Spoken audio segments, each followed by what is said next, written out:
Tutkuyla bağlandığı müziğiyle kendisini ifade eden, zamansız ölümüyle sevenlerini yasa boğan Nirvana grubunun kurucularından Amerikalı müzisyen Kurt Cobain'in hayat hikayesi sizlerle.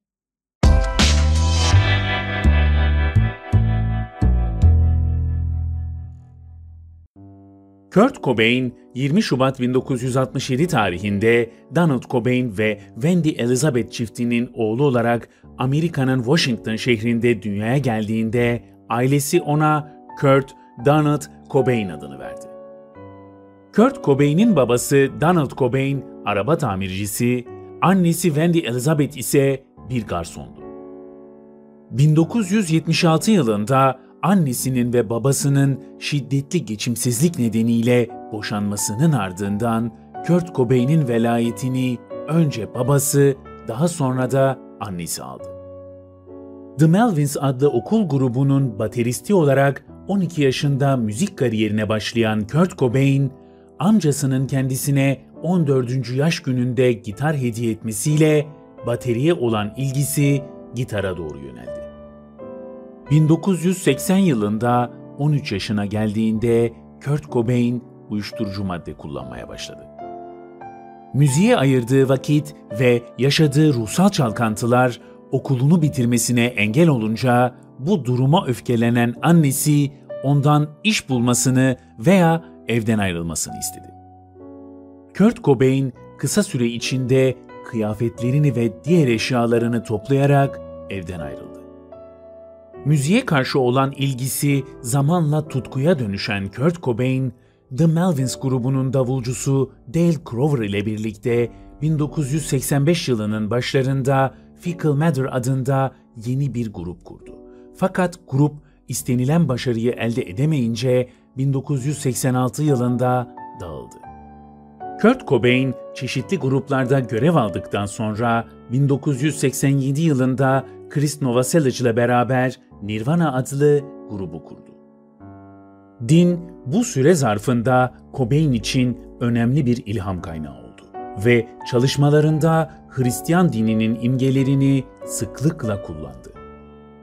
Yaşamının büyük bölümünde sıkıntısını çektiği mide rahatsızlığı, kronik bronşit ve yoğun fiziksel ağrılarının zamanla artmasıyla Kurt Cobain şikayetlerini gidermek için uyuşturucu madde kullanımını daha da arttırdı. 1988 yılında Sub Pop Records adlı plak şirketiyle anlaşan Nirvana, Shocking Blue adlı grubun Love Buzz adlı parçasını coverlayarak 1988 yılının Kasım ayında ilk single'larını piyasaya çıkarttı.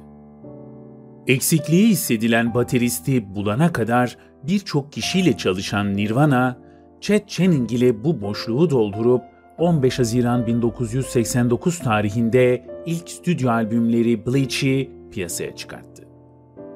Sub Pop Records ile olan anlaşmalarının bitiminin ardından Nirvana 1991 yılında DGC plak şirketiyle anlaşma yaptı ve gruba Chet Channing'in yerine Dave Grohl baterist olarak katıldı.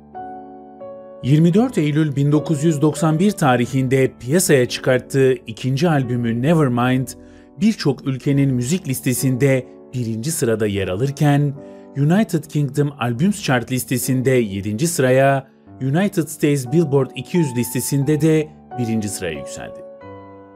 Bu dönemde Hole adlı grubun üyesi olan Courtney Love ile ilişkisi başlayan Kurt Cobain, sevgilisinin hamile olduğunu öğrenince 24 Şubat 1992 tarihinde Hawaii'deki Waikiki plajında kendisiyle evlendi ve 18 Ağustos 1992 tarihinde kızı Frances Bean dünyaya geldi. Underground müzikler yapan gruplar içinde öne çıkan Nirvana, punk müziğin gelişiminde de büyük rol oynadı. 13 Eylül 1993 tarihinde piyasaya çıkarttığı 3. albümü In Utero, United Kingdom Albums ve United States Billboard 200 listelerinde 1. sıraya yerleşti. 4 Şubat 1994 tarihinde çıktıkları Avrupa turnesinin 1 Mart 1994 tarihindeki Almanya durağında grubun gerçekleştirdiği konserin ardından Cobain solunum yolu enfeksiyonu geçirdi. Tedavi için Roma'ya giden Kurt Cobain'e eşi Courtney Love da eşlik etti. 4 Mart 1994 sabahı Courtney Love uyandığında Cobain'in uyku ilacıyla birlikte alkol de tüketmiş olduğunu gördü. Bilinci kapalı olan Cobain hastaneye kaldırılarak tedavi altına alındı. Hastanedeki tedavisinin ardından taburcu olan Kurt Cobain, alkol ve uyuşturucu bağımlılığından kurtulmaya karar verdi ve 30 Mart 1994 tarihinde Los Angeles'ta bulunan rehabilitasyon merkezine yattı. 2 Nisan 1994 tarihinde rehabilitasyon merkezinin bahçesine sigara içmek için çıkan Kurt Cobain, 1,5 metrelik çiti tırmanarak kaçtı. Kendisinden tüm aramalara rağmen haber alınamayan Kurt Cobain, 8 Nisan 1994 tarihinde Seattle'daki evinde güvenlik sistemini kurmak için gelen elektrikçi tarafından ölü bulundu. Kotunu, gömleğini ve ayakkabılarını giymiş şekilde bulunan Kurt Cobain, göğsünün üzerinde duran bir pompalı tüfekle sırt üstü uzanmış durumdaydı. Yüzüne doğrulttuğu silahtan çıkan tek bir kurşun ile hayatına son vermişti. Cesedinin yanında bir takım kişisel eşyalarla birlikte Boddah'a hitaben yazılan kalemin saplı olduğu bir not saksının içinde bulundu. Mektupta Boddah'a diyerek başlanan kişi, Kurt Cobain'in çocukluk döneminden beri yanından hiç ayrılmayan hayali arkadaşıydı. Mektubun son 4 satırının ve başta yer alan Boddah'a yazısının Kurt'un el yazısındaki farklılık nedeniyle polis incelemelerde bulundu. Ancak bir neticeye ulaşamadı. Adli tıp raporuna göre Kurt Cobain 5 Nisan 1994 tarihinde 27 yaşında hayata gözlerini yumdu. Kurt Cobain'in cesedi yakıldı ve 3 parçaya bölünen küllerinin bir kısmı New York'taki bir Budist tapınağına dağılırken bir kısmı ise Washington şehrinde bulunan Wishkah Nehri'ne serpildi.